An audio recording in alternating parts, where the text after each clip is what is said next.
छात्रों, प्रश्नावली 5.2 और सवाल नंबर 6 से आज स्टार्ट करेंगे। क्या AP 11, 8, 5, 2 का एक पद -150 है?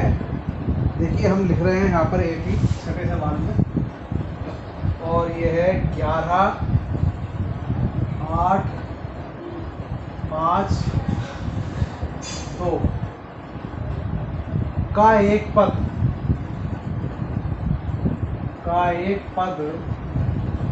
-150 है। ये 11, 8, 5, 2 का कोई एक पद जो है क्या -150 है, ये हमें देखना है। तो देखो इस AP में A का मान कितना है 11, B का मान दूसरे पद में से पहला पद घटा दो, दूसरा पद क्या है 8, 8 - 11 कितना हो गया, ये -3। ठीक है, ये हो गया n में पद आपका AN बराबर -150।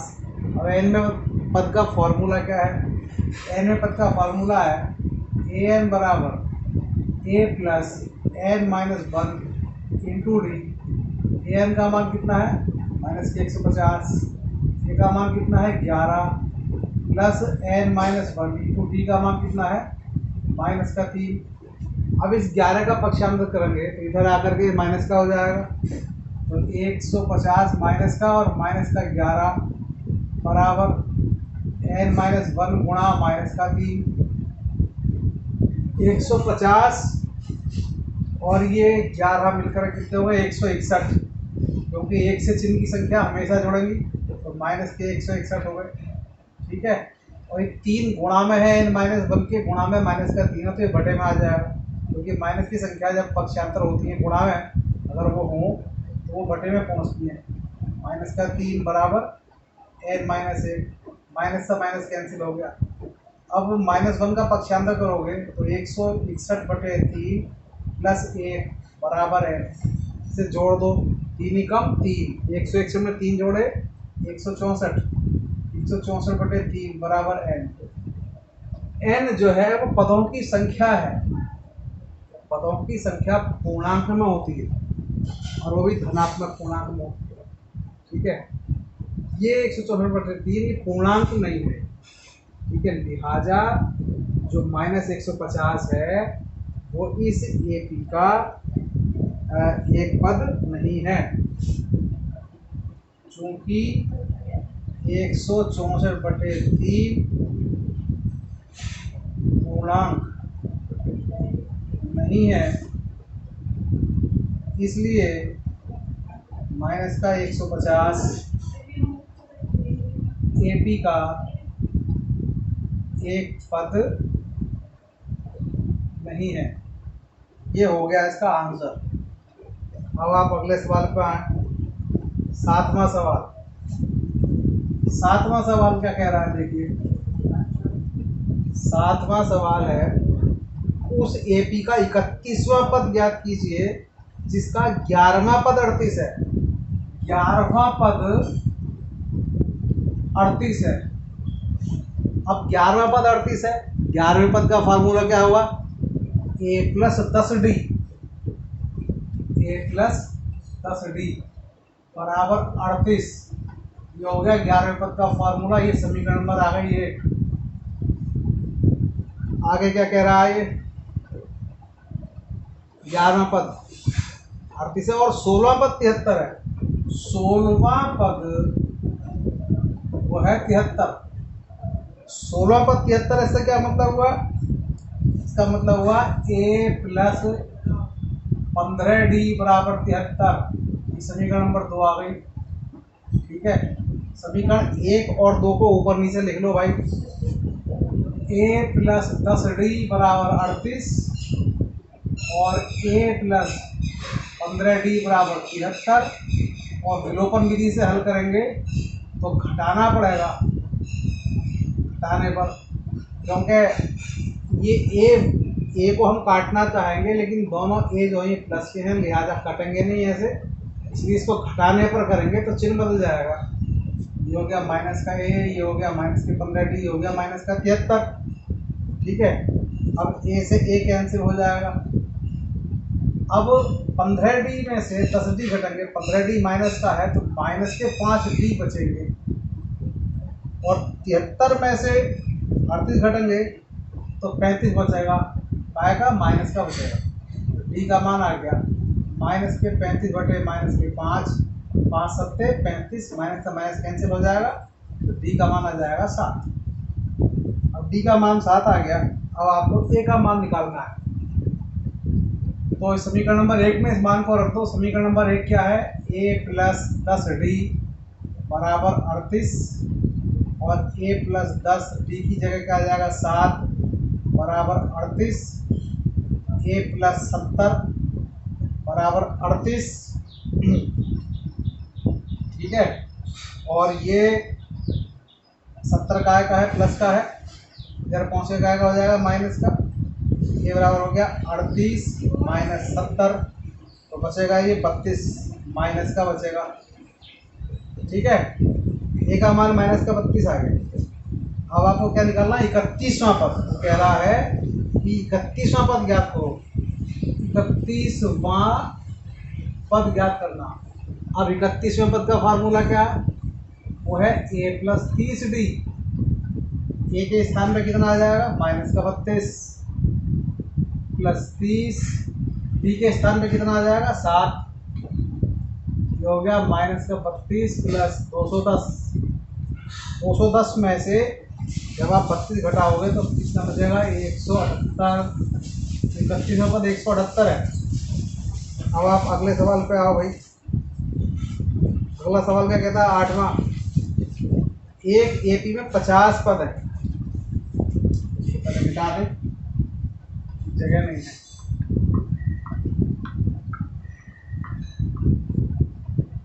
एक एपी में पदों की संख्या है 50, n बराबर 50, ठीक है, जिसका तीसरा पद 12 है। तीसरा पद 12, मतलब क्या हुआ, a3 बराबर 12, और a3 का क्या मतलब हुआ, तीसरे पद का फॉर्मूला क्या है, a प्लस 2d बराबर 12, ठीक है। ये आ गई आपकी समीकरण नंबर 1, ठीक है।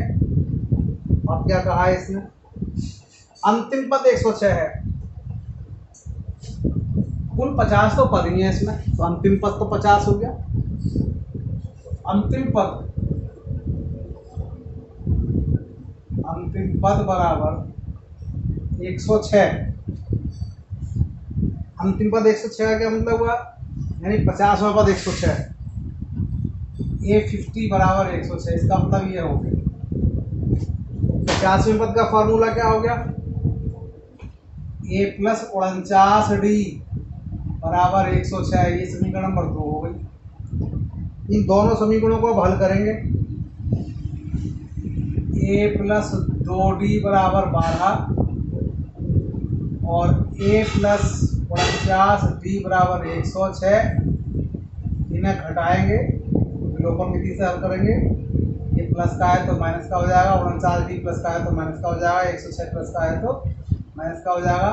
a से a कैंसिल हो जाएगा, 49d में से 2d गए तो कितने बचे, माइनस के 47d, और 106 में से 12 जाएंगे तो बचेंगे 94, काय के बचेंगे माइनस के, डी का मान आ जाएगा माइनस के 94 बटे माइनस के 47, माइनस से माइनस कैंसिल हो जाएगा, 47 दूनी 94, डी का मान आ जाएगा 2। अब हमें ए का मान निकालना है, समीकरण नंबर 1 में रख दो मान, डी का मान समीकरण नंबर 1 में रख दो। ए प्लस 2d बराबर 12, मैं लिख दो समीकरण 1 में d बराबर 2 रखने पर a प्लस 2, डी की जगह आ गया 2 बराबर 12, a प्लस 4 बराबर 12 आ गया, और ये बराबर आ गया 12 माइनस 4, और a का मान आ गया 8। अब a का मान आ गया 8, ठीक, क्या पूछ रहा है, 29वां पद ज्ञात करो। 29वां पद, a 29 ज्ञात करना आपको। 29वें पद का फार्मूला क्या, a plus 28d, a plus 28d। ए का मान कितना निकाल दिया 8 प्लस 28d का मान कितना निकाल रखा 2, जो गया 8 प्लस 28 दूनी 56, 56 और 8 कितना हो गया 64। तो जो 29वां पद है वो 64 होगा भाई। ठीक, अब आप अगले सवाल पर आइए, सवाल नंबर 9। सवाल नंबर 9 क्या कहेगा, तो 8वां सवाल हो गया। 9वें सवाल पे आते हैं। 9वां सवाल कहता है यदि किसी एपी के तीसरे और 9वें पद क्रमशः 4 और -8 हैं। तीसरा पद यानी कि A3 कितना दे रखा है इसमें 4। तो अब इसको जरा हल करना। तीसरे पद को क्या लिखोगे आप, a प्लस 2d बराबर 4, समीकरण नंबर 1। उसके बाद क्या कहा इसने, 9वां पद -8 है। 9वां पद, 9वें पद को क्या लिखा जाएगा A9, ये क्या है आपका -8। तो क्या मतलब हुआ इसका, a प्लस 8d बराबर -8, समीकरण नंबर होगी 2। 9वां पद होगा a प्लस 8d। ठीक है, अभी क्या कह रहा है 9वें सवाल में, तो इसका कौन सा पद शून्य होगा। तो पहले हम a और d के मान निकाल रहे हैं। समीकरण 1 व 2 को हल करने पर a प्लस 2d बराबर 4 और a प्लस 8d बराबर -8, घटाने पर ये हो गया a माइनस का, ये 8d माइनस का, और माइनस का 8 का हो जाएगा प्लस का, a से a कैंसिल हो जाएगा। माइनस के 8d में से प्लस का 2d जाएगा तो माइनस के 6d बराबर 8 और 4 12, 1 से 3 की संख्या जुड़ जाएगी। डी का मान आ जाएगा 12 बटे -6। -6 गुणा डी है, गुणा की संख्या हमेशा बटे में जाती है। 6 दूनी 12, डी का मान आ गया -2। डी का मान -2 आ गया। अब हमें निकालना ए का मान, तो इस मान को समीकरण नंबर 1 में रख दो। समीकरण 1 में डी बराबर -2 रखने पर, रखो साहब, a प्लस 2 डी की जगह आ गया -2 बराबर 4, हो गया a -4 बराबर 4। माइनस सर का पक्षांतर कर देंगे, a बराबर हो जाएगा 4 + 4 यानी कि 8। a का मान 8 आ गया, d का मान आ गया -2। अब आइए आप असली चीज पे, ये कह रहा है कौन सा पद शून्य है, तो nवां पद शून्य है। माना nवां पद शून्य है, माना nवां पद बराबर 0। वह nवें पद का फार्मूला क्या, nवें पद का फार्मूला है a plus n minus 1 into D बराबर 0। अब a का मान डाल दो इसमें 8 प्लस n माइनस 1, डी का मान डाल दो उसमें -2 बराबर 0। 8 का उधर पक्षांतर कर लो, n माइनस 1 गुणा -2 बराबर -8। n माइनस 1 का मान निकाल लो, ये -2 गुणा में है इसलिए बटे में चला जाएगा। n माइनस 1 बराबर -8 बटे -2, माइनस का माइनस कैंसिल, 2 चौक 8। n माइनस 1 बराबर 4 हो गया। 1 का पक्षांतर कर लो तो n बराबर हो जाएगा 4 + 1, n बराबर हो जाएगा 5, यानी कि 5वां पद शून्य है भाई इसका। अब आप सवाल नंबर आइए 10 पर। 10वां सवाल क्या कहता है देखें, सवाल नंबर 10। सवाल नंबर 10 है किसी एपी का 17वां पद उसके 10वें पद से 7 अधिक है। तो यहाँ लिख दो इस पूरी लाइन को 10वें सवाल में, 17वां पद 10वें पद से 10वें पद से 7 अधिक है। 7 अधिक, पूरी लाइन हमने जो की थी किताब से उतार दी यहाँ पर। अब 17वें पद का फार्मूला क्या, a प्लस 16d। अब यहाँ लगा दो बीच में बराबर, और भी लगा दो बराबर। 10वें पद का फार्मूला क्या, a प्लस 9d से 7 अधिक है तो प्लस 7, ये हो गया। अब इस ए का अगर पक्षांतर करोगे तो a माइनस में आ जाएगा, a से a कैंसिल हो जाएगा, ये हमने ऐसे काट दिया डायरेक्ट। 9d का पक्षांतर कर लो, 16d माइनस के 9d बराबर 7। 16d में से 9d गए तो 7d बराबर 7, तो d का मान आ गया 7/7, d का मान आ गया 1, d का मान 1 आ गया भाई इसमें। और पूछ क्या रहा है, सर्वांतर ज्ञात करो, सर्वांतर 1 आ गया इसका। अब आप आइए सवाल नंबर 11 पर। सवाल नंबर 11 इसको यहाँ मिटा देते हैं, सवाल नंबर 11 देखते हैं। सवाल नंबर 11 क्या कह रहा है, AP 3,15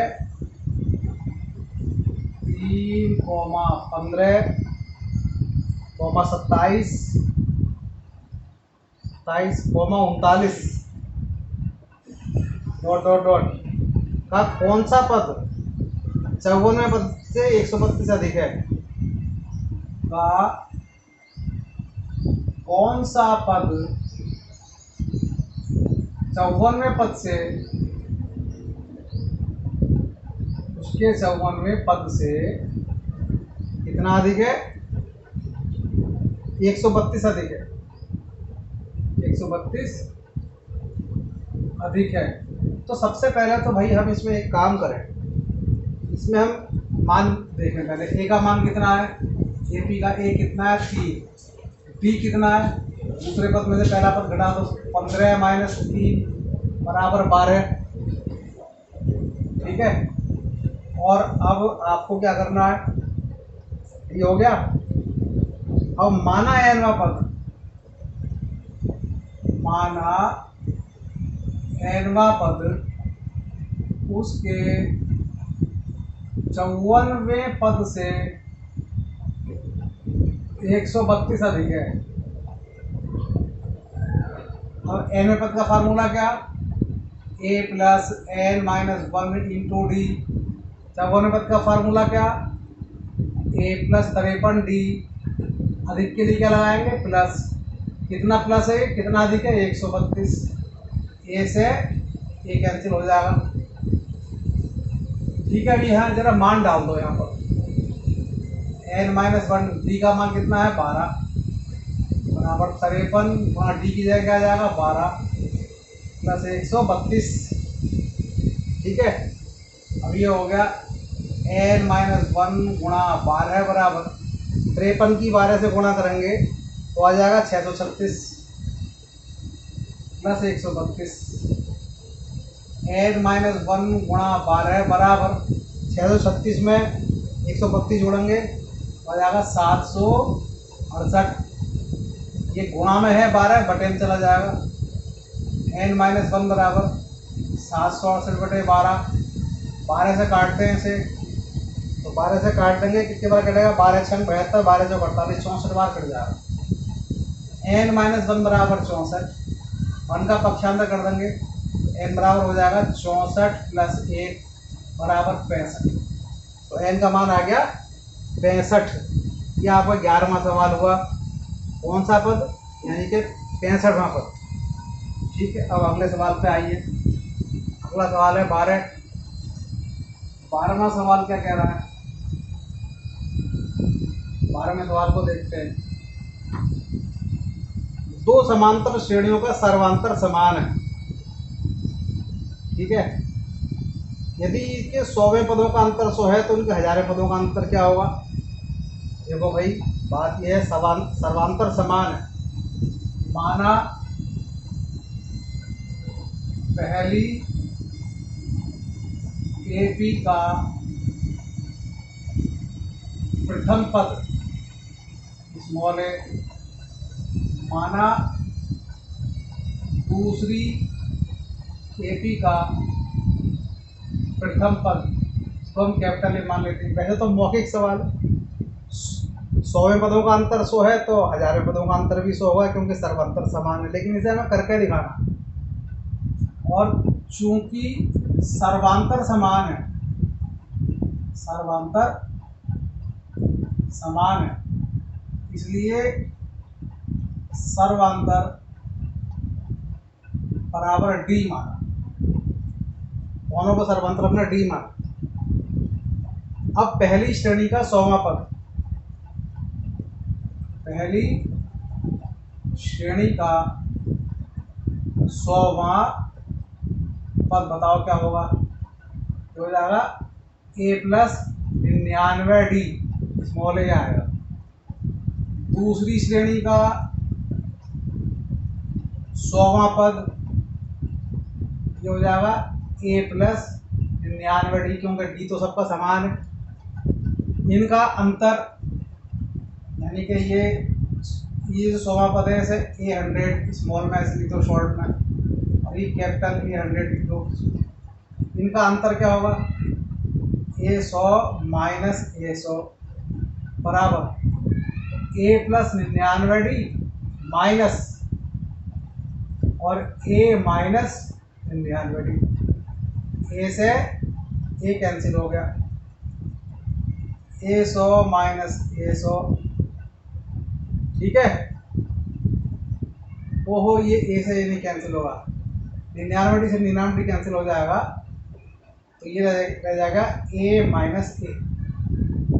ये जो अंतर है कितना है? ये 100 है, बराबर 100 लिख दो। ये हो गया A100 माइनस कैपिटल A100 बराबर 100, ठीक। ये आपकी पहला रिलेशन आ गया। इनके 1000वें पदों का अंतर, तो अब A1000 निकालो, A1000 माइनस कैपिटल A1000 बराबर 1000वें पद क्या होगा? पहली श्रेणी का 1000वां पद A प्लस 999d, ये हो जाएगा माइनस A माइनस 999d, ठीक है। ये कैंसिल हो गया, क्या आ गया? ये A माइनस A आ गया, और A माइनस A का मान कितना दे रखा है? यहाँ पर 100 दे रखा है। A माइनस A का मान कितना है? 100, ठीक है। ये आ गया A माइनस A का मान 100 आ गया, यानी इधर यहाँ पर 100 लिखो। A1000 माइनस कैपिटल A1000, यानी 1000 पदों का अंतर भी क्या हो गया? 100 हो गया, ठीक। ये हो गया आपका भाई। अब आप अगले सवाल पे आइए। देखिए भाई, अगला सवाल, सवाल नंबर 12वें सवाल पे आ जाओ।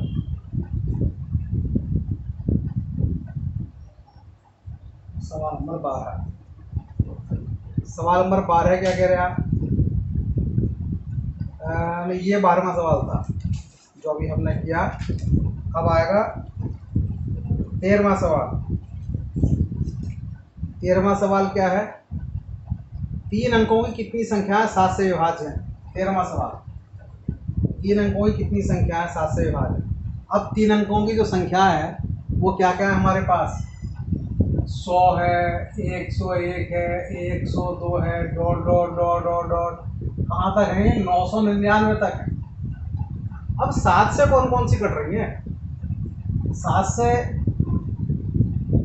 कौन कौन सी कट रही है? 7 से देखो जरा। एक तो 105 कट जाएगी, 15 सत्ते 105, ठीक है, 105 कट जाएगी। फिर 112 कट जाएगी, इसी में से निकालना है। फिर 119 कट जाएगी, डॉट डॉट डॉट। अब सबसे बड़ी संख्या की तरफ चलो। सबसे बड़ी जो संख्या 999 है, क्या ये 7 से कट रही है? देखते हैं। 7 से नहीं कट रही है, देखिए 7 से देखो कट रही है कि नहीं। 7 ही कम 7, 9 में से 7 गया 2, उतार लिया 9, 7 चौक 28, 9 में से 8 गया 1, उतार लिया 9, 7 दूनी 14, ठीक है। अब ये 5 शेष बचेगा, तो फिर सबसे बड़ी संख्या कौन सी होनी चाहिए जो 7 से कटेगी? अगर यहाँ पर 9 की जगह 4 होता, क्या होता? 4। यहाँ भी 9 की जगह क्या होता? 4। तो अब ये पूरी पूरी कट जाती, ठीक है। इसलिए 3 अंकों की सबसे बड़ी संख्या जो 7 से कट रही है वो 994, ठीक है।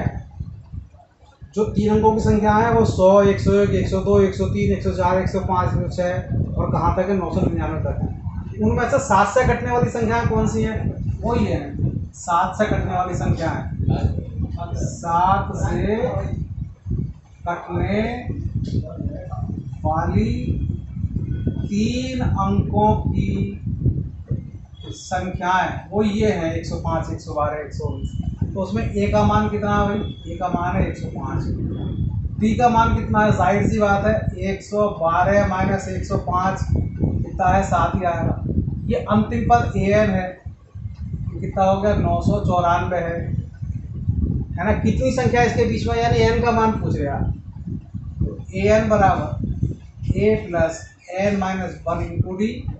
ए एन का मान है 994, ए का मान है 105 और एन माइनस 1 और डी का मान कितना है? 7। ठीक है, 105 का पक्षांतर कर लो। 994 माइनस 105 बराबर एन माइनस 1 गुणा 7। अब 994 में से 105 जाएंगे तो कितने बचेंगे? 889 और 7 गुणा में है तो क्या हो जाएगा? बटे में, बटे 7 बराबर एन माइनस 1।